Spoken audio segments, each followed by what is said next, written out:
Hello there. My name is Mark, aka the Canadian Jedi, and this is episode 110 of Holocron Chronicles. I am joined, as always, by the best co-pilot in the galaxy, Mr. Charlie Carden, wearing his Dragon Snake Rebel jacket tonight. I got the name right. Dragon Snakes here. Yes, we Beauty. are. All right. That's our squadron. Fought throughout the rebellion. But yeah, I was this was an old work jacket from my old job that I hated that I repurposed into this masterpiece. And I wear it when it rains because I had an eye appointment today. Otherwise I was working from home. So I had to put on something to keep the rain off. But yeah, we're here. We're here and we're ready to fight. And snort some Rhydonian. I have never heard your sock impression before. That was a solid saw. Yeah. Oh, we're really also joined by a friggin' stormtrooper. Behind that mask is my my regular sideman from Code 47, Mr. Peter Stein. There you go. Long live Great the Empire. To have you again, Peter. Even if this episode might be a miss because we've got a stormtrooper. Oh, maybe Peter. I shouldn't wear the helmet. Oh man, bad this will be a good one. That'll be a good one. We've got Captain Porgans on my shoulder, making sure everything goes well. So we've got, I think, a fairly quick episode tonight. No real news. We're going to be talking about episodes 4, 5, and 6 of Andor season 2. But before we get to that, Charlie, we have some very special people to thank. We do. We love these wonderful folks who we sometimes refer to as the people who make it all possible. I am talking about our Patreon Secret Friends Super Squad. These are the people over at patreon.com/Secret Friends Unite that get all the exclusive programs, early shows with no ads, a special channel on our Secret Friends Unite Discord channel, all for as little as, follow the process, 7 days for free, 50% off your first month, and as little as $2 a month. My goodness. And you get all the, we're up to hundreds, or if not gazillions of hours of content. So you have got to get your 11 billion. That's my favorite made up number. There's 11 billion hours of content there. Do it. You know, it's true. Folks like my buddy Derek Trevelyan, the figure dude, Francie, who does my wife's hair, Luke Lore, Mr. Xbox Expansion Pass, and my great uncle Tim down there in South Haven, Michigan. Luke just got a great new tattoo. Big fan. Luke, hope you're doing well. We've got to get you back on co-op mode. You got to get back like here sometime. But Luke, love the new tattoo. Love it. I would love to have him back. He's been on Code as well several times, and he's great. But I know he's a busy dude. So, but yeah, Luke, we're calling to you. Come on back. On the Friends with Benefits level, John Sedorf, Brendan Myers, Corey and HD, Matthew Keel, my birdie Kurt Krug. We got to hang out this weekend at Motor City Comic Con in Metro Detroit. He's the one. He's kind of my agent. Helps me out with all these great interviews that all of us have gotten to participate in. So yeah, Kurt, thumbs up. Our friend Tanya Lee down there in Alabama, Chipotle Bear, Famous Seamus, and we're going to circle back to Famous Seamus in a quick minute here. Jay Newport 007. Cam the Movie Man, and Brian Osterman, a.k.a. Darth Prozac. He had a different AKA, but for the purpose of this program, we're sticking with that one. He was Darth Prozac and Prozac Man. I don't know. Prozac is getting the job done for Brian Osterman. I appreciate that. But, Mark, when we circle back to Famous Seamus, now he's one of your own countrymen. Isn't he up there in your neck of the woods? Yeah. He's from here. Currently lives a few hours away. I should really check in with Famous Seamus, see if he's going to be in town for the con that's here this coming weekend. Because I always very much enjoy seeing Famous Seamus at cons. He's just a great dude and super supportive of not just our podcasts, but so many podcasts and so many communities. So Famous Seamus is just one of the best dudes on the internet. And I can't thank him enough for literal years of support. So I'm going to go off on a little tangent here for 2 seconds about Famous Seamus, because this is the 10th year for CaperCon. So that's our local con here. And this is year 10. And my brother and I did a live podcast show, live podcast recording, like show in an auditorium. The first year CaperCon was held at a local university, and we booked an auditorium for this thing, and it was a decent crowd showed up. But I was going through some pictures for the leading up to the 10th year anniversary, and guess who was in the crowd 10 years ago, before I knew who he was, before he knew who I was? Just some dude out there supporting local cons and a local video game podcast. I have pictures to prove it. Famous Seamus was dead center, ready to go, came up and asked a question, won a prize. And I think, if memory serves me, that's probably the first time I ever met in person Famous The famous Seamus. one.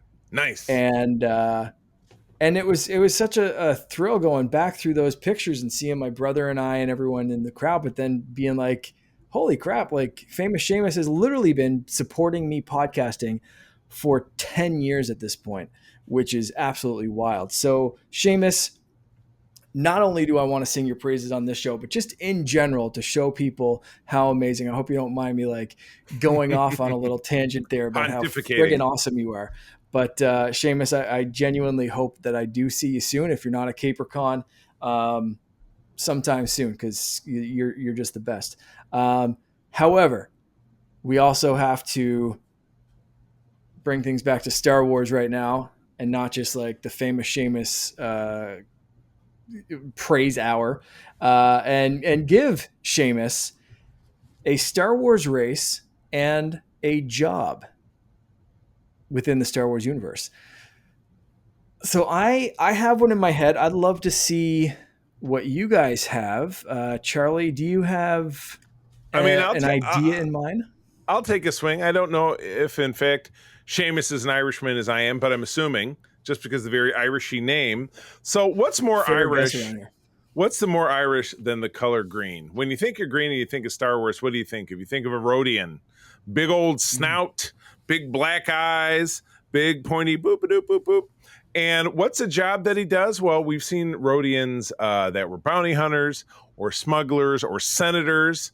And he's none of the above. He is the captain of one of those undersea boats that you drive around after Scarif was settled, after the Empire fell. He runs Famous Seamus's glass bottom boat tours of Scarif that you can see nothing but stormtrooper bodies. Like, oh, look at this graveyard of stormtroopers down here from the Battle of Scarif. It's weird. Skull. It's weird, but people like it. But yeah, that's what Famous Seamus is up to in the Star Wars universe. I love it. I love it. Peter, what you got for let's see. I am going to go with a Wookiee because they're just fun. And for job, let's see. Let's do a Wookiee chef. I don't know that that's been done before. A little chewy? Yeah. I like it. That is fantastic. Probably make some absolutely interesting cuisine. Yeah. Maybe a touch raw, but pretty good. Yeah. Like I said, overcooked. Cover your ears. Overcooked and a little chewy. Poor Captain Porgans. Yeah.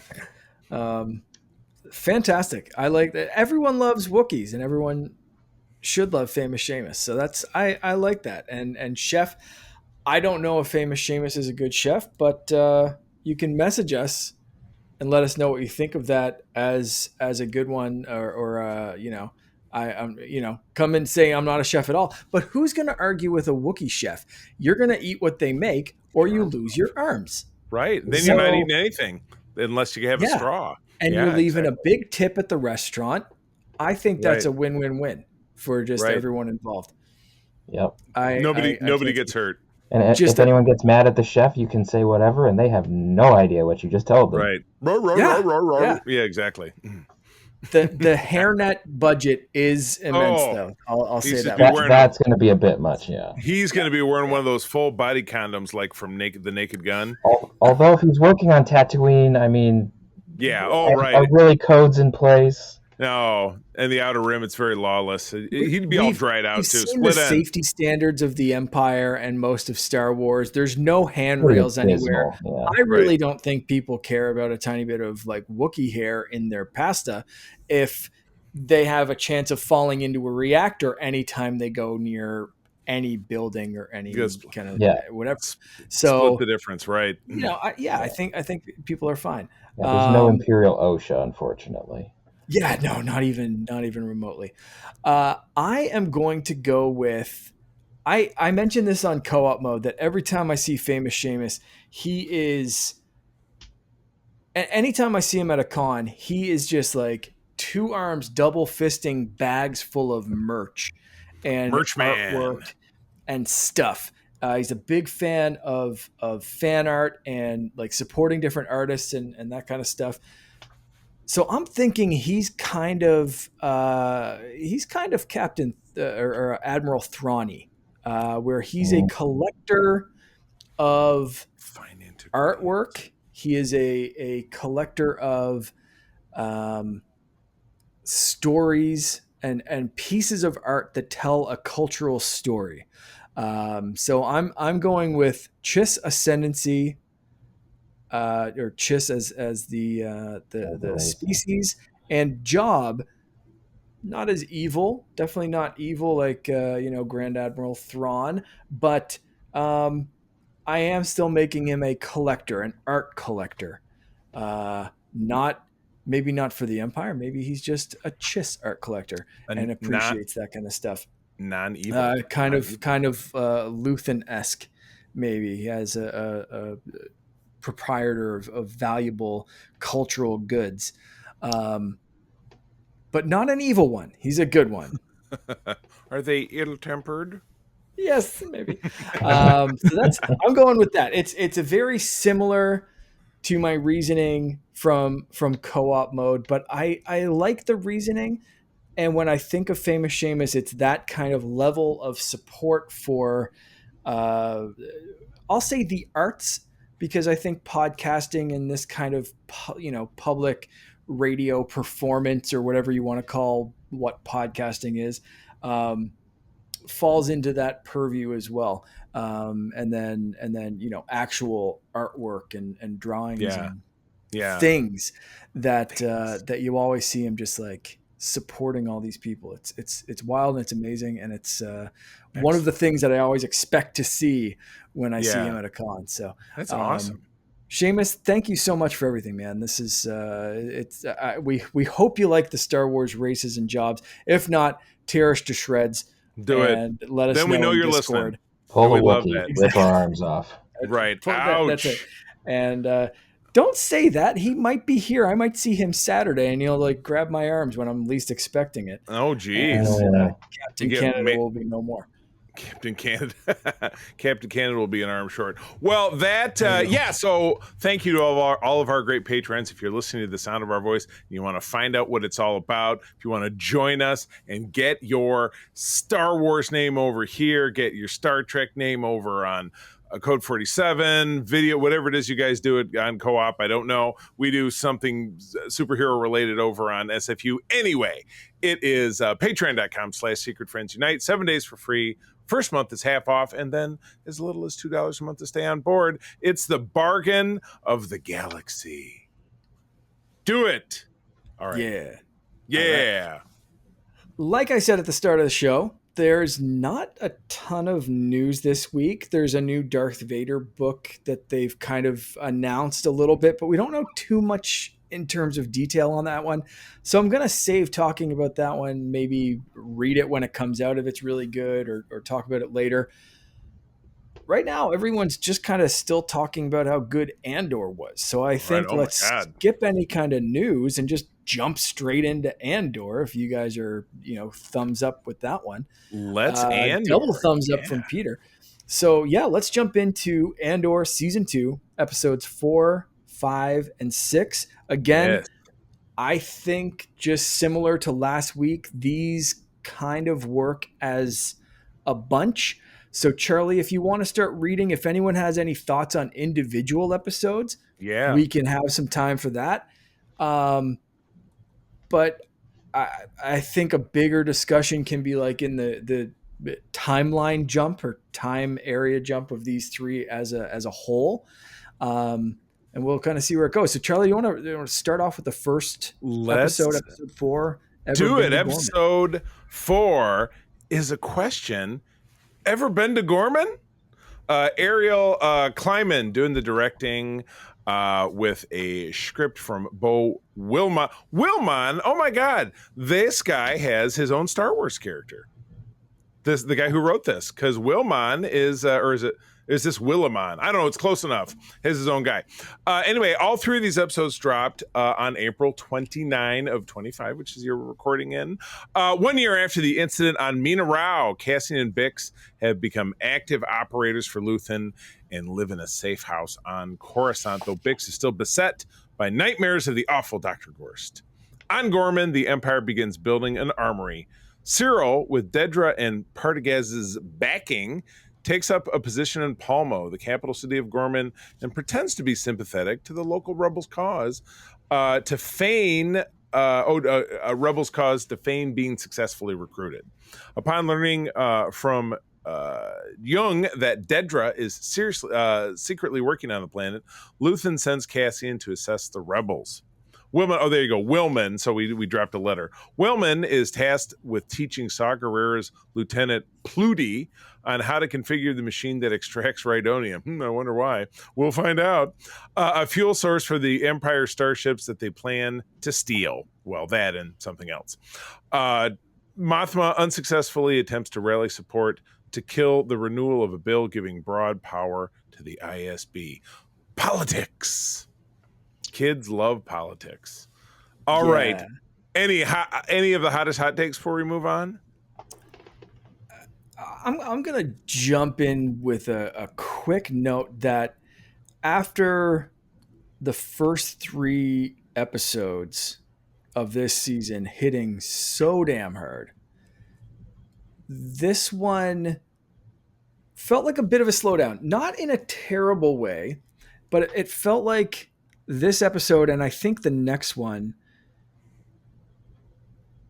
show both the pros and cons of a TV format. Mm-hmm. Because nothing really happens in this episode or the next. All the action, all the build, these are a fantastic build up and look into character and look into the politics and the moving pieces of what leads to episode 6, and then, you know, plants some seeds for what comes later. Right. But this is, I think, both, again, part of the pros and cons of a TV format where they have this time. They have literal 2 hours or close to there of exposition, of world building, of getting into characters, of, you know, spending way more time than you would in a movie format or something else. That, for better or for worse, sometimes in these 2, I felt it felt a little bit like, okay, cool, move it along. Where's this going? Yeah. Is this all going to pay off? Right. And I don't know that it all did in retrospect, watching the whole series like we have at this point. Spoilers for anyone listening. Yeah, the series is right. But looking back, watching these episodes again, it was like, all right, maybe was this an example of they decided sometime early on that like each 3 episode arc would be a year and it had to fit that format, and this was kind of the one that I think may have suffered the most out of those. Kind of take one for the team. Yeah, I will admit. Now, this was for me. This was a couple of weeks ago. I was out of town. I was down in Indianapolis because we were doing some training at my company's HQ, and so I have my little travel Roku. I have it plugged in, and I'm watching it when it comes on after we get back from dinner. So I've had a couple drinks anyway. So I get in bed and turned the lights off, and I did not make it through the second episode. I slept through. I woke up and it was over. So I did watch the 3rd episode the next morning, so I was a little tuned in, and then of course I've watched it since then, and really just within the last couple of days, and really drilled down. So yeah, I'll admit, you know, they can't all fire on all 8 cylinders all the time, and they had to have some fluff in order to make what really happens in the next arc just pop and just blow up. Which even I think by episode 6 they kind of paid off a lot of this, but the first 2 episodes felt more like Andor season 1, where it was like, did this have to be 2 episodes? Could it have been 1? Could you have like written and edited it down a little bit to maybe tell a story in fewer words or something, Yeah. or I don't know. Peter, how you seem to be kind of nodding along under the helmet. How you feeling? Yeah. I would tend to agree. There was a lot of like the story beats in these episodes that were interesting. Um, Yeah, I did find at least for episode 4 and 5 primarily. I think what really like bogged it down for me, as much as that story is interesting, the scenes with Bix on Coruscant, they were a little dragged out. 100%. I totally get that we're Yeah. dealing with PTSD and the aftermath of torture and all of that. So that's something that's worth exploring. But there was a little bit too much gazing into the Coruscant skyline without a whole lot else going on. Right. Which can be meaningful if you use like the music and the framing and the lighting and all of that. But if you use it but if it just sits there and there's not like context, it doesn't work as well. Like for instance, in Revenge of the Sith, you had the scene where like Anakin and Padme are just kind of staring at windows, but there's enough going on that we know what's happening there. Yeah. And this was just not to like pick on it, but that was kind of the thing in these two that kind of felt like that's kind of where some of the pacing of the episodes was lost. Yeah, I agree. I think that's a great example of that point. But I also think it was repeated with a few different scenes. Yeah, and that's not the only one, but like those are the ones that like of sprang to mind. Mm-hmm. Spending too much time on whatever it was, Cassian sitting at a restaurant or checking into a Cyril hotel, walking through the plaza, and it's like, how many times do we have to look at the spiders? Like, okay, right, they're there. yeah, Right. So We I got think it. a little bit of this could have been cleaned up. Yeah, we saw the propaganda film on the spiders. We've got it. Yeah. But at the same time, I think Peter, you nailed it. Where they're all interesting beats, especially with the payoffs in season 6 and beyond. But first view, not knowing where it's leading, it's kind of like, can we speed this up a little bit? You're starting to kind of feel a little bit of the, Charlie falling asleep in the bed, and I kind of started, I think, dozing off during these ones as well. So let's get into the second one, Charlie. You got it. Absolutely. Yeah. So we coined a famous phrase here, which I think this is going to take on a life of its own as time goes by. This is going to be the buzz phrase going into 2026 in Star Wars before we get to Mando and Grogu. Episode 5 is I Have Friends Everywhere. Same creative team as the first episode, respectively, and same air date. Clea learns that Skulden intends to audit his antiquity collection after one of his pieces turns out to be a forgery, threatening to expose a bug she planted in his gallery room and forcing her to extract it during his upcoming investiture party, because it's political party season on Coruscant. One thing I did enjoy was the morning news of these two. It's like Star Wars The View, but it's that much more ridiculous. Oh, it's investiture season here on It's like Joy Behar and Whoopi, so hard. I laughed, but it was just like, oh, it was a lot like the Fifth Element and Chris Tucker, without a doubt. Yeah, right, or Hunger Games, kind of like. Yeah, that's what it felt like to me. Cesar Flickman, or whatever the dude name. Anyway, Cassian connects with the Gorman rebels, so he's obviously on Gorman, and learns they plan to intercept a weapons shipment, but he deems them too inexperienced and shoots down the plan, much to their frustration. Cyril reports back to Coruscant with news. With news of the heist. See, I was falling to see. This is making me fall asleep as I'm talking about it. Oh my God.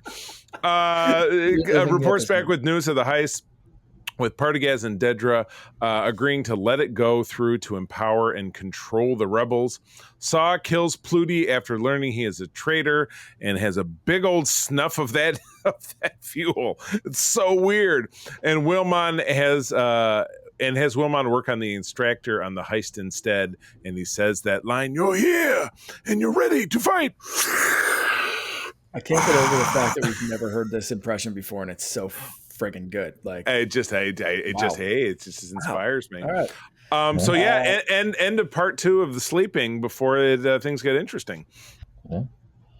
I love a good Saw appearance. You know, I always find he is wacky. He's over the top. He's um, such a different kind of rebel than Mon Mothma or Luthen or Cassian even. But I think he shows an interesting side of the rebellion in this episode in particular because you kind of see where that Cassian could be leaning towards that level, like, or at least in Luthen's eyes. I think he's scared that Cassian's going to go off that way, you know, and he's kind of pushing him and he's saying like, we need this, we need that. And you're just kind of like, why aren't you listening? Are you giving everything and all that kind of stuff? And, you know, Cassian could go either way. And I think the next episode, there's a scene, we'll talk about that in a second, but I think there's a moment that if Cassian agreed to do this mission instead of saying, no, I think they're inexperienced, send someone else, blah, blah, blah. More like Saw, yeah. I think he would have become Saw. That was the interesting like juxtaposition that I was noticing here, was where we were seeing like how the interesting way that like Mothma not as much at this point, but like Luthen is like putting himself kind of in like juxtaposition to Saw, and if you look at them very closely, they're very similar in terms of their methods and particularly their thought processes. In terms of like anything goes for the cause. Like you listen, well, I won't spoil the next conversation, but like Luthen says stuff and you're like, you're really willing to go that far, and then you look at Saw and he's definitely willing to go that far and just absolutely go nuts. So it's theory and practice. So Luthen's writing it in his Luthen little book, does and practice like, it too, but he's not nearly as he's not out there blowing about he's it. not he's not out there blowing shit up. He's he's not blowing up strings. He's not blowing up shit or like shooting his subordinates in the face. That was I feel like I missed something because I wasn't quite keen on that. So I don't know if there's like a line that I missed with the character, because there was something like dodgy about him, but it didn't seem like impure. It didn't seem ISB to me. Nothing at all. You mean the guy that he shot, like the PD or whatever? It felt to me like that was just the writers going, by the way, Saw's nuts. Yeah, he's going to do something unstable, but it's one of those where it turns out that, he's right. There was no indication, which I think in a show like this is very deliberate. I think for a second they want you to think that Saw is crazy. They want you to think that at any point he can shoot any single person in the face because they blinked wrong and he huffed way too much gas that morning. And you think he's nuts, but then... You know, in any other scene in this show with any other character, they would have spent a half hour establishing that Flutie was a double agent, that he was spying, that he was sending transmissions, that he was doing that this. He was talking to Dedra or something tension, like that. It would have built up that tension in a much different way that we've seen them do in this series. And instead, this one was the randomness card. This one was the surprise, the shock value, and he just pulls the thing out of his pocket with we're just as surprised as everyone else. We're just as surprised as Willman in that moment. We're seeing it through his eyes because we think he's going to get shot in the face. And it's like, okay, well, no, P.S. I know more than you. He's Ron Swanson in this case. I know more than you. I'll do what I want. That's it, right? Like he's got the note. Just sitting there to be like, oh, he's crazy. And then in the end, he says, yeah, I'm crazy. I've been huffing this gas. It makes my skin crawl, and I love it. Huff some with me, won't you? And Willman's just like, fuck it, whatever. Sure, let's go. He's something cross between like the Cheshire Cat and Tommy Boy. That's what I'm thinking. There you go. There's your match. He's Tommy Boy. He's a big dumb animal, isn't he, folks? I did think in this episode the scene with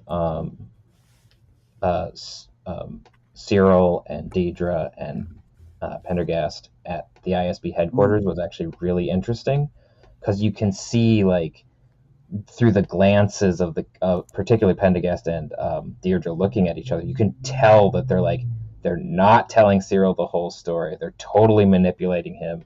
Wink. He's not aware of it. Yeah. So like that was masterfully shot. Oh yeah. Yeah. So. And in later episodes, especially near the end of this series or end of this season, we find out why this is even more important. So like we said, it was kind of a bit of a drag to get through and set things up that won't pay off until way later. Yeah. So they're important episodes, but they just there seem to be little bits and pieces that were like, where's this going? Why is this happening? And you don't really get the payoff in this chunk. Like you said, masterfully setting things up because Cyril says this is the best day of my life. And they're both looking at him like, you're just an idiot. Yeah. You're just a pawn. And he's saying he feels included in that he's participating and helping with the security of the Empire. Yeah. And he's doing his thing. He's part of the cog. This isn't the best day ever at work. This is the best damn day of his whole life, his whole existence. And he's a pawn. Mm-hmm.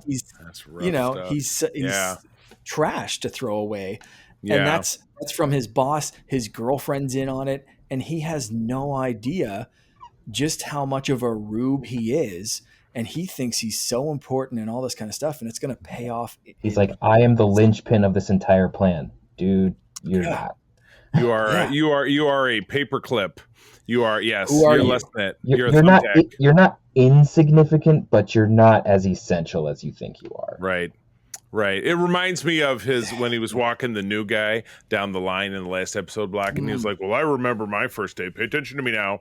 I found this thing and that. I found theft and the fuels and this and that." And it's like, bro, and you're looking around the setting, and it's more cubicles that you think could exist in the entirety of the world, and everybody's sitting in their little pit with their two like big Commodore VIC-20 computers playing, and he thinks he's the king, and he thinks he's even the king more now because he's always playing James Bond and he's doing this mission and stuff. So it's all gonna come down in episode 6. What a festive evening! Same creative team, same date. Cassian insists that the Gorman rebels are unprepared and argues with Luthen. Upon learning that, behind his back, he has attempted to persuade Bix to return to action. Not cool, bro. Luthen chastises him for his short-sighted vision. Luthen's so condescending. And instead sends Vel and Cinta to help the rebels pull off the heist. Vel and Cinta fully reconcile, and in a right out of the books buddy cop moment, rekindle their romance. I'm sure you guys are both familiar with what the buddy cop syndrome is in television storytelling. Not ringing any bells. It's when it's when two people have a moment of reconciliation and then one of them gets killed. 100 or endangered in some fashion. Yeah, my brother and I were just going on the trope of like, oh look, a character we haven't seen in a long time. Exposition dump. You want us to feel feelings. You know what? And flags. You'll appreciate this. 3333. It's a Star Trek moment. Star Trek Voyager, Peter, Joe Carey. Joe Carey was on for a handful of episodes in the first season. Flash forward to the last season, he appears again and gets killed. About 5 episodes from the end of the series. So who can we bring back to kill? So there you go. So anyway, yes, they're rekindled. The heist is successful, but one of the fighters disobeys Vel's order and brings a blaster, only to accidentally kill Cinta when a passerby interferes, devastating Vel. Quite a speech. We flash back to Coruscant, and we're at Skolden's fancy party. Krennic is back again, and Mothma debate the ethics of war, while Clea manages to extract the bug using Jung as a distraction. Bix breaks into Gorst's new office. Best part of the whole thing. Bix breaks into Gorst's office and uses his own torture device on him before leaving with Cassian, who remotely blows up the entire facility. Pretty awesome scene. Made all the slow bits worth watching. Yep. I love Gorst. He's like, don't I know you? Like he's trying to be conversational. and puts his torture device on him and kind of puts the gag on him, and he's like, no, oh, and you don't even see the rest of it. She goes in and she pushes the button. I'm probably getting ahead into favorite moments. This was my favorite moment. So you know what? I'll circle back to it. We'll talk about it later. Yeah, oh, sure. Yeah, that was such a great moment. But yeah, let's talk about this. We hinted at this earlier. Sending Vel and Cinta to do this mission when Cassian said no. I really think I can imagine, especially with him trying to get Bix back, Luthen sending that couple instead of Vel and Cinta. I can imagine Bix getting shot instead, everything going awry, and that being the moment where Cassian just full snaps and makes Saw Gerrera look sane by comparison, or just completely leaves altogether and says, you know what, you fight your own rebellion. I'm going to go hide somewhere in the Outer Rim and just, do whatever. I can really imagine that being a turning point for him, and proves that he was kind of right. Like, these guys weren't ready.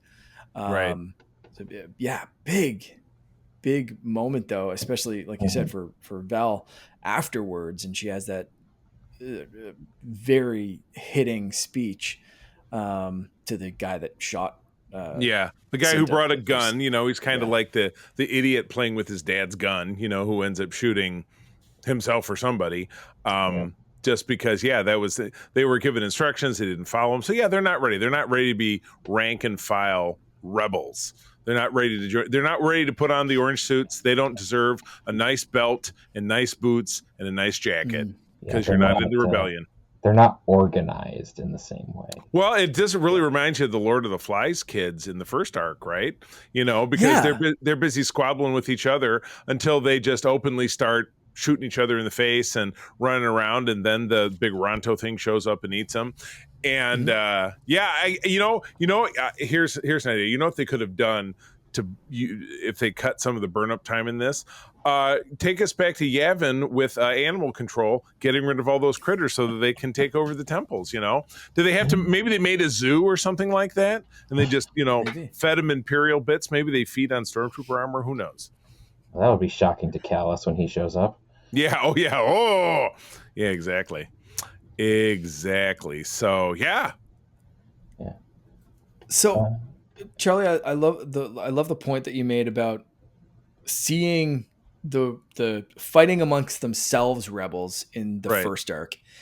In this arc, we see it's still splattered or shattered little sects of rebels. There's little insurgencies here. There's little bits there. There's that kind of disarray and like kind of a central group being led by Luthen, but even he says there's too much going on now.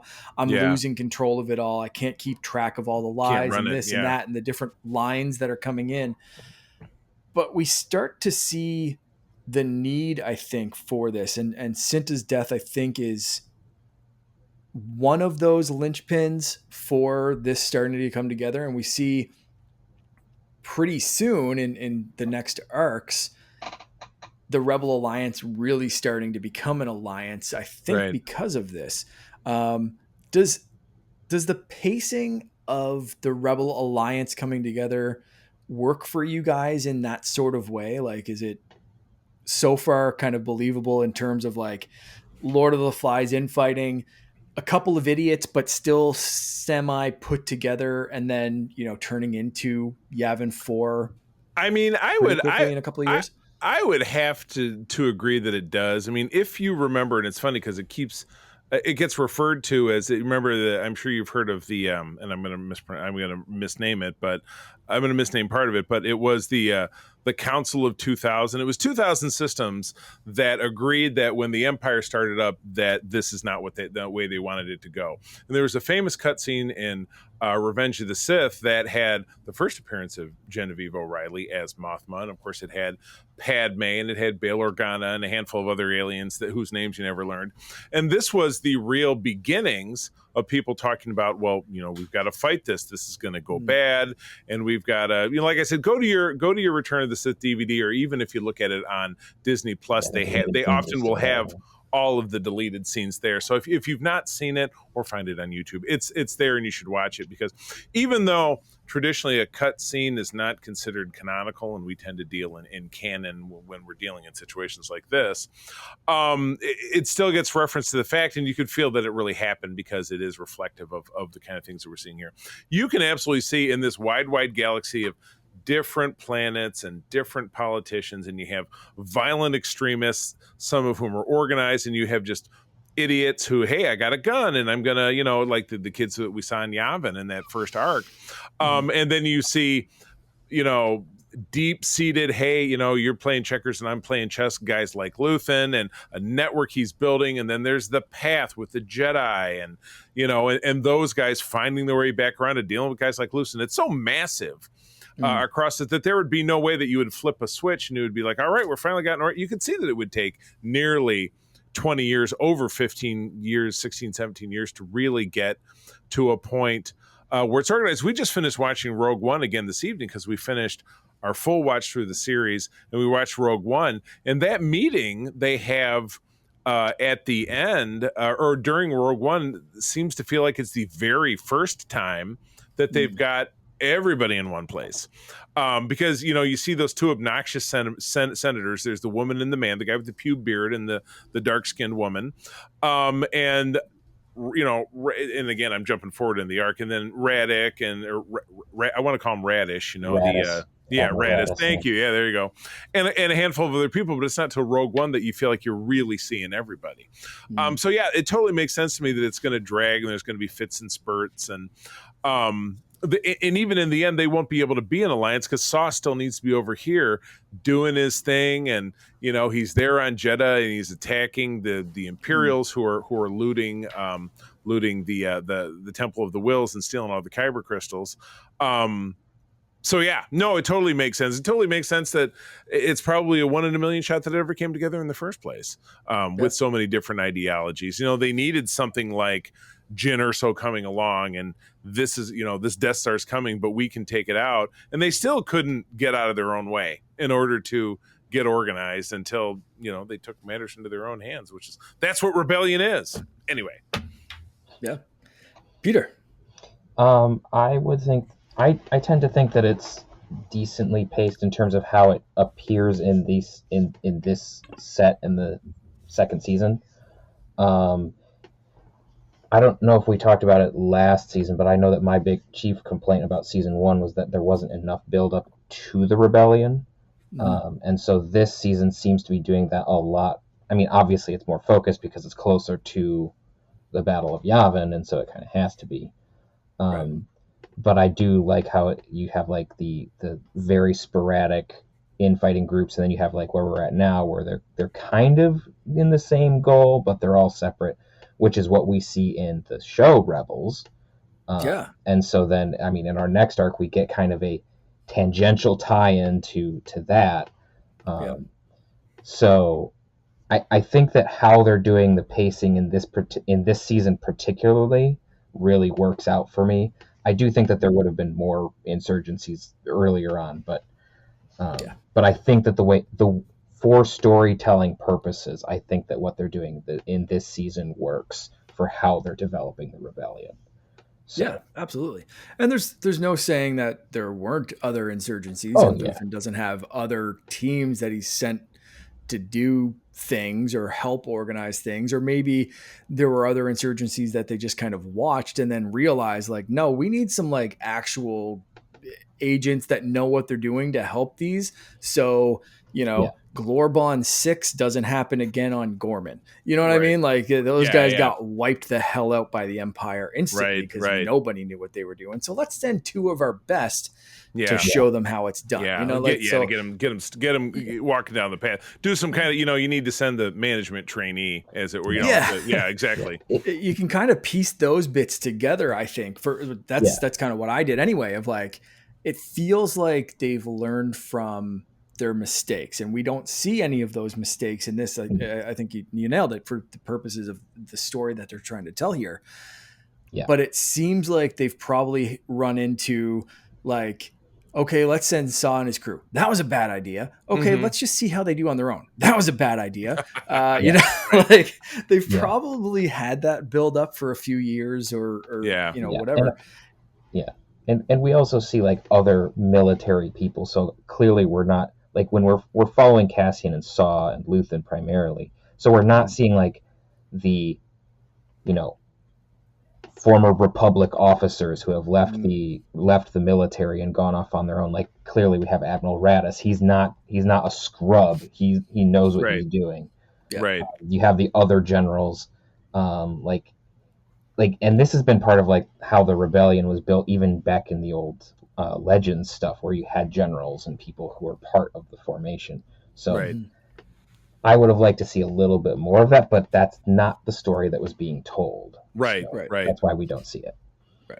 Yeah, we get those things in Rebels of like how Ahsoka brought some stuff together, how Rex and some of the clone troopers jumped in, and Yeah. those kind of experiences also lead into this. And like you said, in the next arc, we do see almost like I watched that episode and then watched the episode of Rebels that almost immediately it goes follows immediately Yeah. into it, and there's Yeah. kind of a callback to that moment works. in the arc Yeah. after that. So, Yeah. So it works. I love the tension that we saw. Like I said, this one brought it all together, and you see that tension build up. Of are they going to get the listening device? And I love that they followed that with a funny moment because Luthen never gets funny moments, and it was we should have just killed Krennic while we were up there. And it's just laughing and just being like, yeah, we just almost died. The entire rebellion just almost died because of this listening device. But like, we can still joke about it, and it's a weird light moment that I think is really good in an episode like this or in an arc like this. Then you follow it, like you guys have said, one of the favorite moments. You know how to get over trauma? Blow everything up. Right. Just holy shit. Persecute your attacker. And Gorst, he's so, don't I know you? He's such a deeply unfettered sociopath. He's just like, well, I'm just doing my thing and whatever it is. The Empire just loves this guy because remember that whole scene. It's Young and Supervisor Hearst, who we see later, continuing to go on into the other arcs. They're buddies, but they're like, well, we got to be in charge of making sure that things get handled right because they want to take Gorst and turn him into a program. So it's like he's a big superstar, and that's in particular why he's got to die. And Bix is like, oh, yeah, I'll do that. Let's go for it. So she gets her friggin' moment. I do absolutely love how after she plugs him in and pushes the button, and we're getting this long pullback into the observation room, which is powered off. You just see the light blinking, and then you just see him go into complete spasm because whatever's getting zapped into his brain and turned it into jelly has been turned up to 11, and he's just losing it.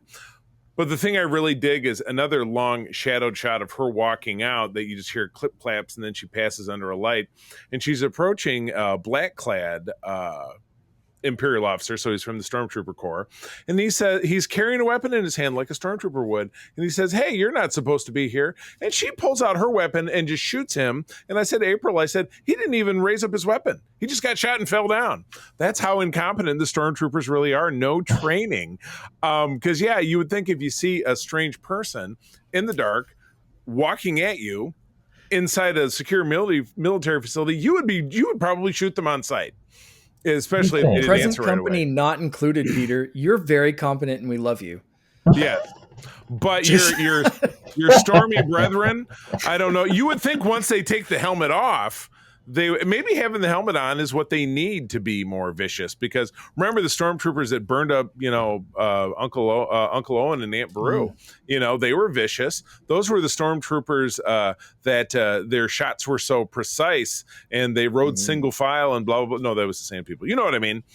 But yes, then we get this guy who's just like, oh, I just, it's like, he walked in, he's like, again, like Tommy Boy walking into the thing going through the factory. That's what that guy reminded me of. Yeah. I love this very, very therapeutic scene. Not at all where I expected them to go with Bix is a bit of a junkie. She has a bit of a drug problem or spice or whatever you want to call it. And it's something that I use it to help me sleep. Sure. The eyedropper. You sucking. Basically, you're sucking something out of an eyedropper. You're a baby bird. Bloop bloop bloop. Yeah.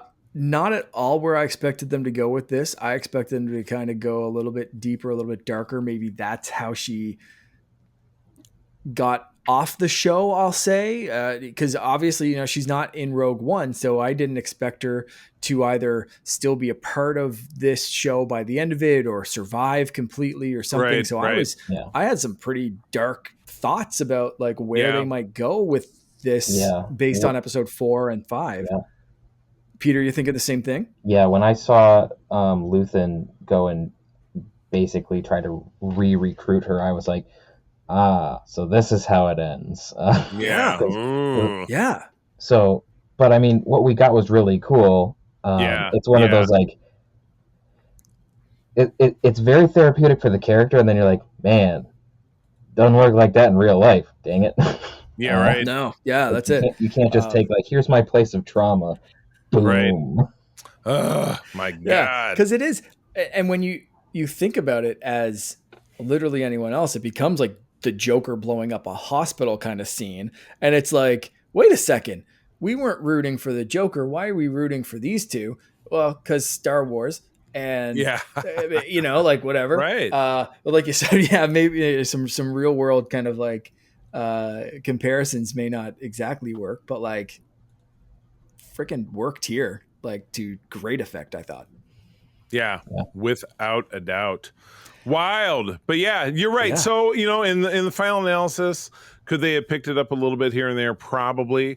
I think we still got some great moments, and and it definitely kept the ball moving down the field. Some great Saw moments, just ramping up just how nuts he is. Because like I said, and again, I don't know if you guys have watched Rogue One again since the series has ended, but I think the day after I finished. Yeah, and I'm a strong proponent when we finish Andor that we should maybe revisit Rogue One on this show with kind of a renewed perspective. I know we've talked about it before, but I think our follow-on episode, maybe we do that, and then obviously we have not yet gotten to Tales of the Underworld, so we've got to get to that. So that gets my vote. The less I talk about Cad Bane, the better. So let's do Andor. Ooh, those fighting words for Peter. He's a Cad Banerite. Well, my friend is a bigger Cad Bane fan than I am. I enjoy. I've got some friends who do the same kind of deal, but yeah. I gotcha. Anyway, no, I'm totally down to talk about Andor. Do you guys have any final thoughts on this arc, Peter? What's your final thought on this on this particular arc? I think that this arc is a good. It's one of those bits in this particular season where it's a good setup arc. It's not paying anything off terribly much yet, but it's doing a lot of setup for the big explosions that happen in the next couple arcs. One of my favorite characters is, well, I think I've talked about this before, but my two favorite characters in this show are Dedra and Cyril. Because I just really like how those dynamics work, and I like seeing it from the other side. I have thoughts about how that continues in the other arcs, but in this one, it's very interesting to see how that dynamic is evolving in an unhealthy way, and how there's, and also how you have some of the misplaced idealism of Cyril is coming back from our earlier season. Yeah. So I very much so. I really like that side of the story. I like the other stuff too, but like the Imperial side of the story is really the bit that like that's some very interesting writing for me. So right, yeah, absolutely. We didn't even really touch on the like you had me followed bit, and just all the stuff with the turn up the lights with them as a couple. It's just it is so toxic, and he still just wants that approval. He knows they're bugging his office. They're getting him. He's being followed. all the signs are there for him to be like, oh shit, I'm being manipulated and used. Yeah. And With him probably, being bugged with talking to his mom, that felt like that was planned and he knew and he was in on that one. Yeah. But yeah, it is interesting to see it, and is interesting where it eventually ends up. But we will talk about that in 2 weeks. So, fellas, thank you so much, Peter. Thanks for joining us. Always a pleasure. Thanks. You got it. And it'll be a short answer, but Peter, where do people find you out there? Well, you can find me on the interwebs at Patrice Aquinas on most social media. As I've said, I don't do much, so you can poke me and might say something, but that's about it. Peter pops up and offers a corroboration to stories I post if I'm away from my computer. That's his. He's my right hand man. And Mark, what about you? You can find me on Instagram and Threads, Blue Sky, mostly on Instagram as Canardian_Jedi, and of course, always hanging out in the Secret Friends Unite Discord channel. That is the place to be if you're not a member and you would like to be. Go search us out, ask to join, and if not, hit any one of us on social media. We will add you in. But you can find me over on what I consider to be the big three: Instagram, Threads, and Blue Sky. I am at the C3 THECEETHREE. Mostly, funny political posts, pictures of my cats, pictures of me driving around and just being silly. But really, over on our Discord, that's where all the fun and exciting chats about pop culture and geek stuff are going down. So you have got to get over there. But with that, that is the end of our program. Thank you, friends, as always, for joining us. I'm going to tell you that sharing is caring. Keep on trucking. You mentioned cats, and I completely forgot to introduce my new cat. Everyone, this is Ray Skywalker. I just got a cat on Saturday. When did you get a cat? Oh, my God. Saturday. We'll talk about it later. Yes, please. I would have lifted her up and introduced, but she's upstairs. So okay. Anyway, may the force be with you. Rex, play sound.